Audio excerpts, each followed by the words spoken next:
ఏ రాష్ట్ర సాంస్కృతిక హస్తకళల వారసత్వం అయిన గర్చోలా భారత ప్రభుత్వం నుండి జిఐ ట్యాగ్ను పొందింది? గుజరాత్.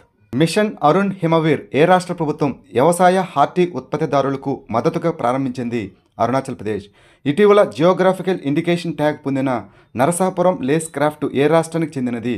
ఆంధ్రప్రదేశ్. అధికారుల శిక్షణ కోసం ఆన్లైన్ డిజిటల్ ప్లాట్ఫారం అయినటువంటి ఏకలవ్యను ఎవరు ప్రారంభించారు? జె. ఉపేంద్ర ద్వివేది. పిల్లల కోసం సోషల్ మీడియాను నిషేధించే బిల్లును ఇటీవల ఏ దేశం ఆమోదించింది? ఆస్ట్రేలియా. భారత ప్రభుత్వం మొదటి అష్టలక్ష్మి మహోత్సవ్ ఎక్కడ నిర్వహిస్తున్నది? న్యూఢిల్లీ. ఇటీవల Indian film personality of the year అవార్డును ఎవరు అందుకున్నారు? విక్రాంత్ మాసే. 55వ ఇంటర్నేషనల్ ఫిల్మ్ ఫెస్టివల్ ఆఫ్ ఇండియాలో ఉత్తమ చిత్రంగా గోల్డెన్ పీకాక్ అవార్డును గెలుచుకున్న చిత్రం ఏది? టాక్సిక్.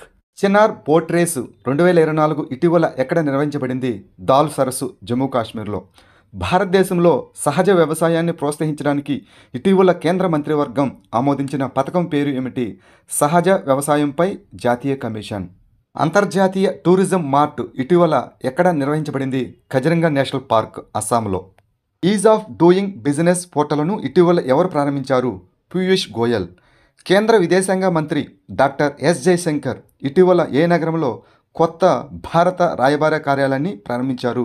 రోమ్, ఇటలీ దేశంలో.